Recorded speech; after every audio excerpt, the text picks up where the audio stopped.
ابراهیم علیہ السلام هغه انسانو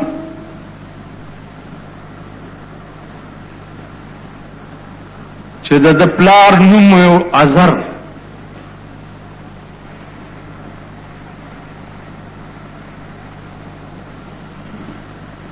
او هغه ازر چې هغه ډېر لوی بت پرستو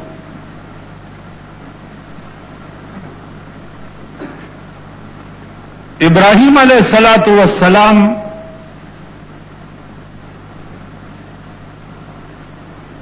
چې څو وخت کې پیدا شو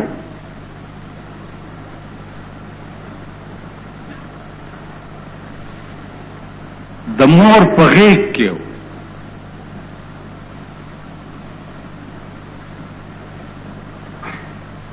نور ولیدو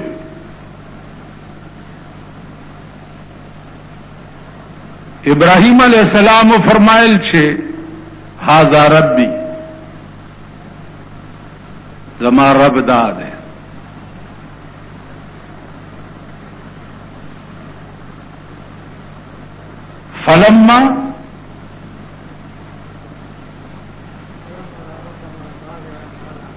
فلما فلا قال لا احب کنه څنګه حافظه فلما فلا چنور پریوتو څه وخت ابراهیم علیہ السلام فرمایل چې دا خدای نه ده کم شی چې زوال کوي هغه خدای نه کیږي سپوږمۍ ولیده التن دا خبره وشو الله غزاد نه دی چې کم ذات له فناوي الله غزاد ته چې ټول عمر په یو حال وي ابد الاباد دا الله په تعریفونو کې ډیر دي و یو پکې دام دی چې مالا ابتداء له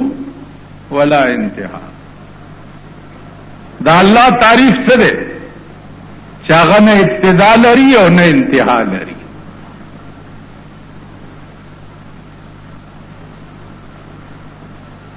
علماء منطقیین وایي چې الله قدیم دی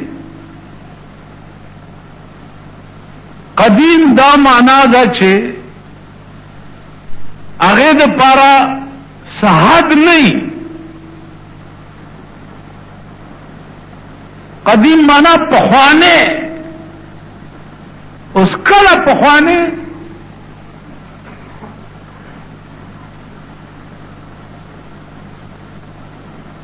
ابراهیم علیہ الصلوۃ والسلام فرمایل چې الله هغه ذات ته چې هغه زوال نه لري په دغه انداز باندې د لوی شو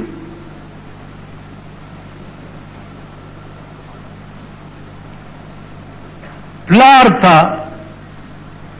ډېر مشکلات پیدا شو چې دا زما زوی په کومه لار روان دی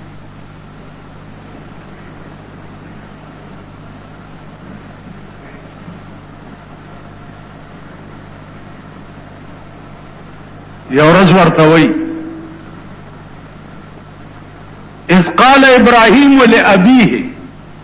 آزر اتتخذ اصناما آلهة اني اراك وقومك في ضلال مبين اے پلارا ته بوتانو ته خدای وې بوت ته خدای وې انی اراک وقومک فی ضلال مبین زتا استا قوم په یو لویه گمراهۍ کې ګورم پلار ته وایي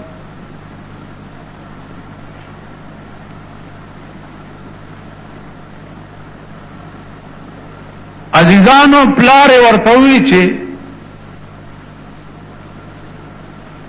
زبدې کار کم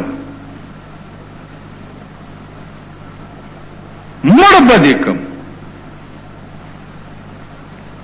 ابراهیم علیہ السلام ورته فرمایل چې ساستغفر لك ربي، پلاره ته چې ما سره هر څه کې خو زه به تا د پاره د خدای نه بخنه غواړم. ته چې هر څه کې خو زه به تا د پاره د خدای نه بخنه غواړم. پلار ورته وی اراغب انت عن الهتي یا ابراهيم لئن لم تنتهي لارجمنك، کمن نشو رجم کوم دی ورته وی ساستغفر لك ربي انه كان بي حفيا. زما رب ما ډېر مهربان دی پلارا، زبتا د پاره داغه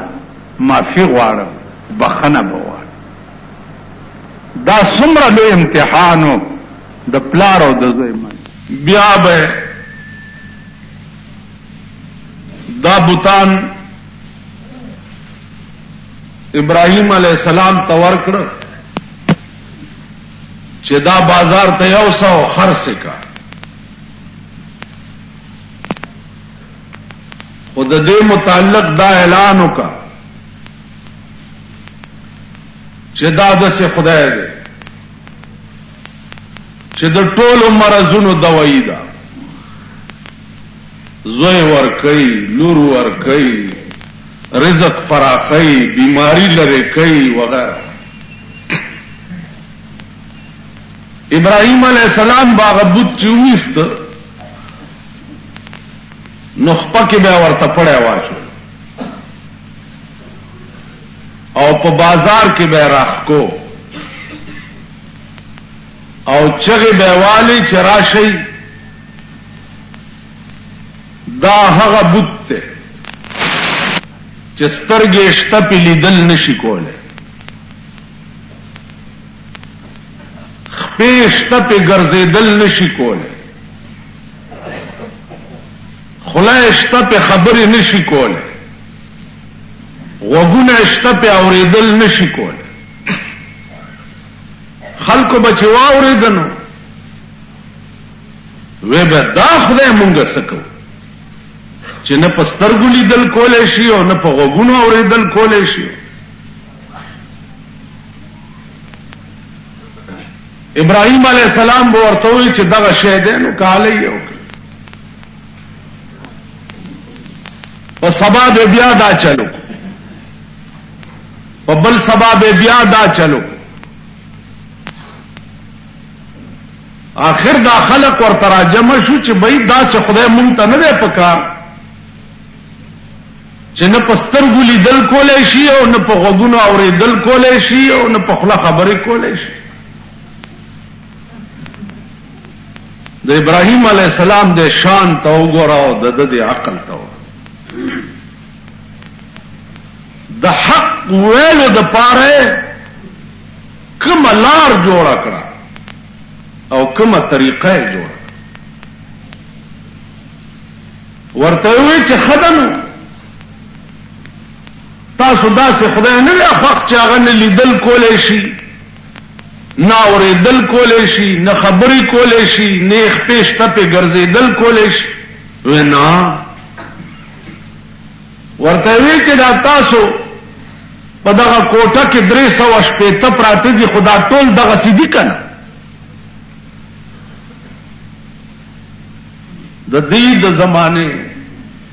380 خدایان وی دا ټول دا سیدی کنه. د جهل عالم وګورن ورته وی چې نه ادا سینه دی هغه هر څه کولای شي، خدا ته چې کوم بوت خرڅه د کې دا کمال نشي.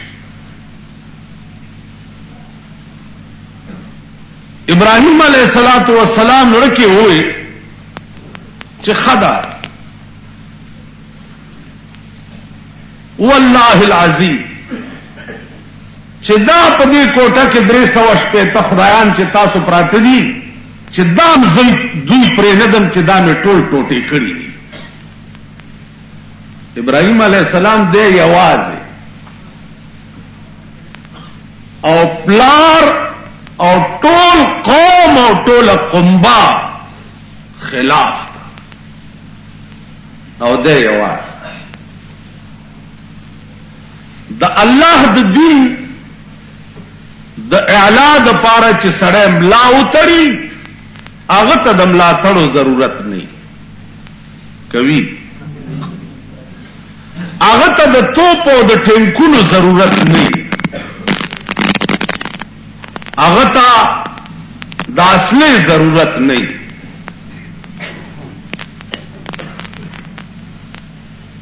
هغه ته صرف او صرف د ملا تړلو ضرورت چې یو ځل ملا وتړلا بیا د الله فوج او د الله ټینکونه او د الله توپ داغه نه غیر چاپیری او داغه حفاظت کوي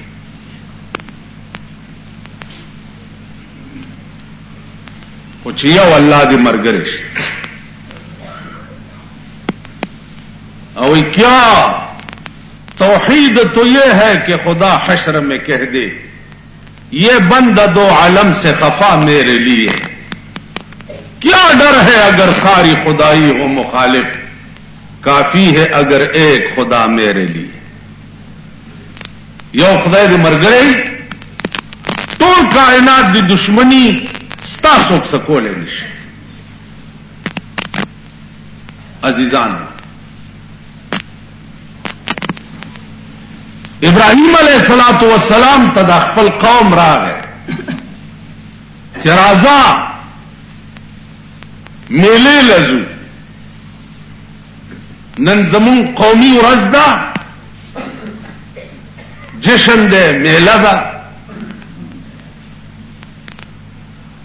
ابراهيم عليه الصلاه والسلام ورته فرمایل چې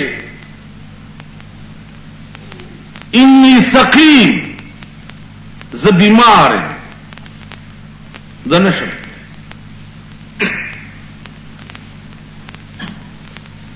انی سقیم پورے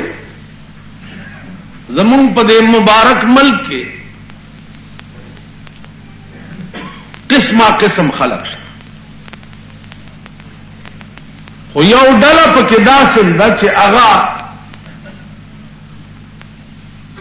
دا شی نشانه کړی دی چې تاسو وایئ چې پیغمبران دروغ نه وایي نو ابراهيم عليه السلام خو بیمار نه نو د قوم ته ویلي وي چې انی سقیم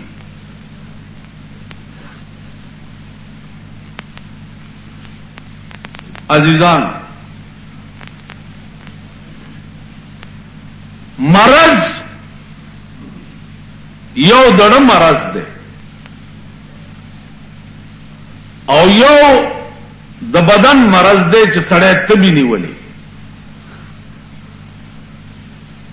تاسو اوس رښتیا ووایئ چې د یو پیغمبر قوم د خدای په مقابله کې بت ته خدای وایي داغه پیغمبر زړه به جوړ وي که نا جوړه وي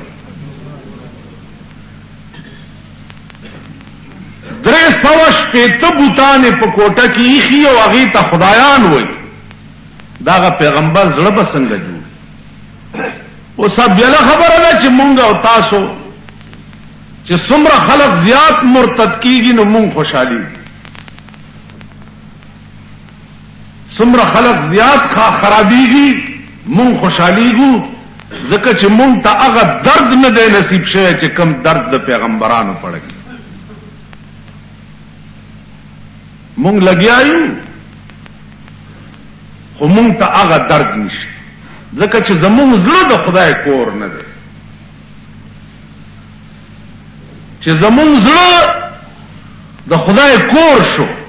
هغه کې ته بل چا څه کار دی چې بیا دننه راشي لکه مولانا روی بخدا کے سینہ امرا بخدا کے سینہ امرا بشگاف جان بیرون کن بخدا قسم راش زما دا سینہ وشلوا او زړه مې بار راو باس او بیا نزړه سوري کا او دننه زما د زړه په نقطه کې وګور بخدا کے سینہ امرا بشگاف جان بیرون کن کہ درون خانہ تو دیگر چکار دارد اے اللہ زما زړه خو ستا کور دی نو ستا په کور کې د بچا سکار دی چې دنه نراش نو عزیزانو چې د چا زړه د خدای کوری هغه زړه ته بیا پته لګي چې د دې خدای خلاف چې څوک کوي او د دې مقابله کې څوک بت ته خدای وایي چې ستا زړه به بیا څومره بیمار نو عرض داو چې ابراهیم علیه السلام قوم چې لاړو میلې ته د لاړو تبر راواغست چې تبر راواغستو نو 300 خدایانو د دې قوم نو دا واړو بوتان چې دې ټولو نه سرونه پرې کړ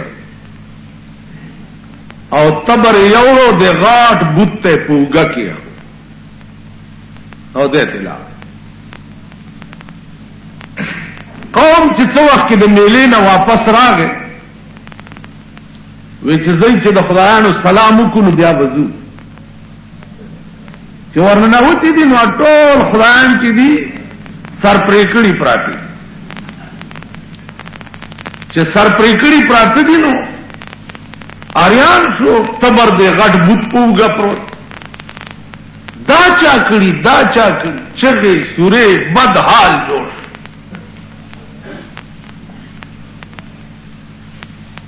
دا ابراهیم کړی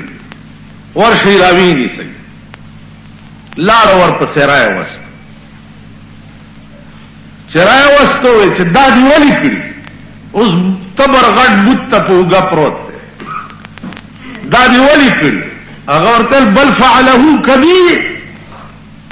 ما هونه نکړي تبر د چا پوګه پروت ته او بدنامه وایڅو تا خو ته کړی اغي ورته وی چې دا چرته دا کار کولیش اس چانه سر پرې کولیش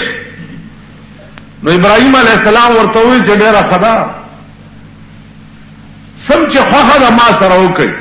خو یو خبره مې واور دا غټ خدای دی او دا لاندې واړه خدایان د دې غټ خدای په مخ کې دا واړه خدایان حلاله ده او دغه ګونکو نو سبا چې تاسو د قیامت په ورځ خدای راونی سي او تاسو حلالای نو دی به څنګه غل عزیزانو د عقل انتها ده د عقل د باطل مقابله داغه انتها ده مور براوړي بچي او داسې حرکت بوت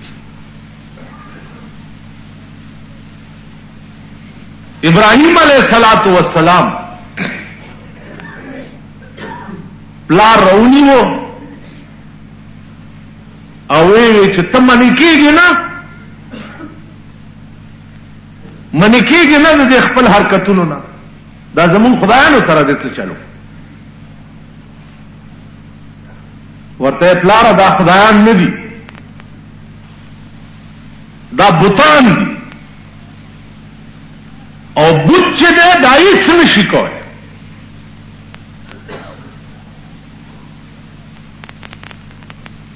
دولت پیسې په دې څوک سره کېږي نه رحمان بابا وایي چې انسانیت خو په دولت نشي رحمان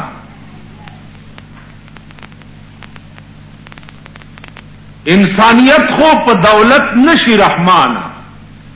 کبوت سلزله د سرو شي انسان نه دی. چې ابراهیم علیه السلام د شپږ میاشتو په انګار کې څه وخت کې نمرود اچولو، نو جبرائیل ورته راغی چې امداد درکم. نو ابراهیم علیه السلام ورته وی چې نه. وی چې ولې؟ وی نمرود څوک دی چې ما په اور کې اچوي؟ چې څوک مې اچوي هغه پوهېږي او امداد یې پوهېږي.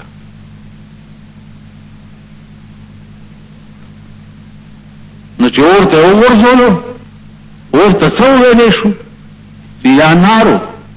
کونی بردم و سلاما، خبردار چې وی نه سوځي. نو عزیزانو د مقربینو امتحان چې ده هغه بذات تکلیف نه وي، هغه دنیا ته ښایي چې آینده چې په تاسو هم داسې راشي نو تاسو به ما هېروئ نه.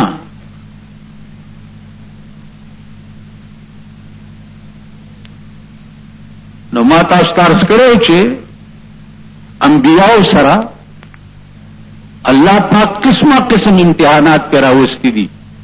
او د انبیاء امتحان چې وو هغه به ابتلا وا، او موږ باندې چې کوم تکلیف راشي ګوره دا سزا وي. د نمرود نور چې د پاس نه وکته چې دا اور خو ګلزار شو، تاسو چلو نو محل نه راکوزه شو ولا رااله. نو ابراهیم علیه السلام نه تپوس کوي چې دا ته خو زما پلار اور کې وغورځولې، دا اور در باندې ګلزار ولې شو؟ ویل ما یو کلمه وویله بس دا اور را باندې ګلزار شو. ویل کومه کلمه دی ویله؟ ویل ما ویل چې لا اله الا الله ابراهیم خلیل الله. دې کلمې در باندې اور ګلزار کو ویلې، او هغه په مغزه کې وی چې لا اله الا الله ابراهیم خلیل الله، او زما پلار په نه حق دی، هغه خدای نه دی، خدای هغه دی چې د ابراهیم خدای دی. د نمرود نور عزیزانو دا لا اله الا الله او چې د نمرود غوندي چې د خدای دعوا یې کړې و او پیغمبران په اور کې چولې اور ته ورننه وته او په ابراهیم ایمان راوړو. ستاسو زما لونه بداسیو کی یا زمون خزه بداسیو کی؟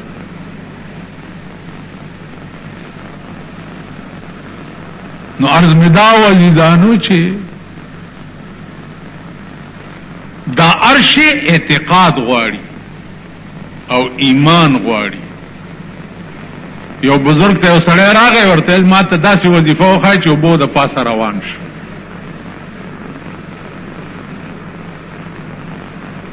ویل داسې وظیفه ویلو؟ ویل ورشه چې سین له ورشي سوچ موچ مکوه پې ورګډي شه او زما نامه واله. بزرگ ورته وایي ویلې خج چې ورغی چې سین له ورغی او پې ورګډي شه، او چې سین ونیو ښکته کولو د پیر نامه تیره شو، یا الله بچ مې کې، یا الله بچ مې کې، یا الله. او چې یا الله یا الله یې کړه اوبو د پاسه روان شو. خو په اوبو وګرځېدو بزرګ ته بیا راغی. څنګه چلو شو هلکه؟ ویل چې زه خو لاړم په اوبو چې ورګډي شوم ستا نوم رانه هېر شو، چې اوبو ګېرولم څه وخت کې الله الله مې د خولې نه ووتم. وی بچیه دغه وخت کې ستا زړه کې بل څه وو؟ زما نامه دې ډکې واوې نه، وې د ښځې دې واوې چې نه، وې د بچو دې واوې چې نه، هېڅ نه و سوا د الله نه، چې په دغه وخت کې دې دریاب کې مې د الله نه سوا بل څوک بچ کولی نشي. ویل دا یاد لره په اوبو مغه خلک ګرځېدی شي چې زړه نه هر څه وځي او الله پکې راشي. خو ستاسو زړه کې الله شته؟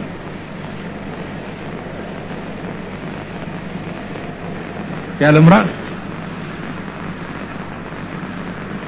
داړه بالکل خالی شي، هیڅ پکې نه سوا د الله نه. هغه اوبه خو ګرځېده څه کې په خدای مې دې قسمي چې ته به وګورې چې د هغه روح به په سدرة المنتهى باندې ناست او د هغه روح به په عرش معلا باندې ناست، خو چړه د الله کور شي. زمونږ د الله کور ابل ورځ قربانای چې تاسو کول اول په ایمان وای چې دا قربانای سرمنې لپاره هم څه سوچ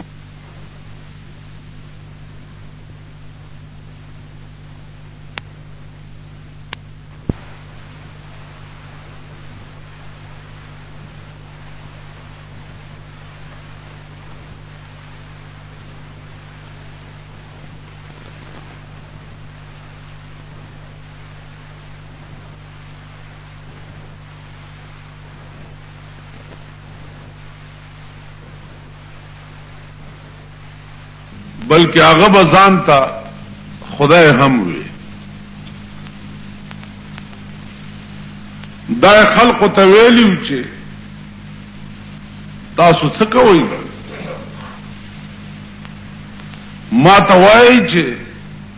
څه غواړئ چې در کومه نو ما نه لوی خدای بل څوک دی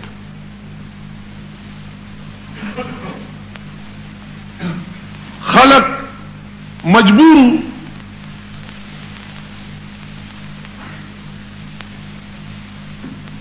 د یری ورطلب د تبع خدایم وی سجدی به ورته کولی کافی زمانہ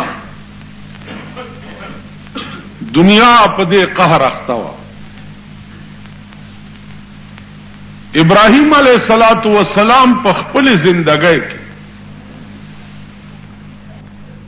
هر حربه ور سره استعمال کړه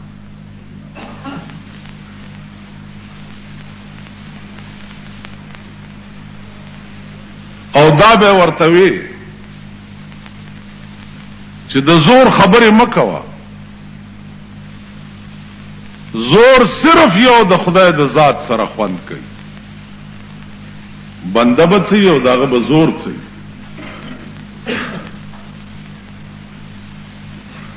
هغه به وی چې د خدای ذات زیب ابراهیم علیه السلام به ورته وی چې د خدای ذات چې څه وخت کې تار ونیسي زب بیا درته وایم چې تو ځان خلاص کړ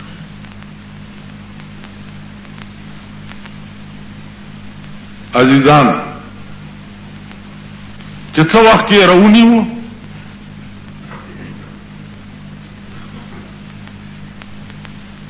بیا ځان نه خلاصېده او راویني وداس چې نه توپی دی او نه ټینکونه دی او نه جازونه دی یو وړوکې غوندې ماشه دی او په دې سپېږمه کې ننوته او دلته کېناست ډغرې به والې او ځمکې سره به ټوپونه والو غرق شم تباه شم الا وهی مې په سر سر کېړی به خلقو په لاس کې راوړې او د په دا سر به ټکولو چې سر به ولا ټکولو او ماشه به په آرام شو کینی بنګېدم ابراهیم علیه السلام ورته فرمایل چې اوس د خدای ذات ته که یو بل ذات ته چې چاته راونی ورشه خپل فوج تماشا دی وکا فوج ټول ماشو خوړلې تیار په راغلې وا چې تیار لاړه په میدان کې د زرګونو فوج دانچې ولاړې وې دا ډوکو غوخه ورپورې نه واده و پلار روان دی ابراهیم علیه السلام ورسره بیبی دا داغه بادشاہ قانون داو چې کم سړی سره به خزاوانو آبه ته اغستا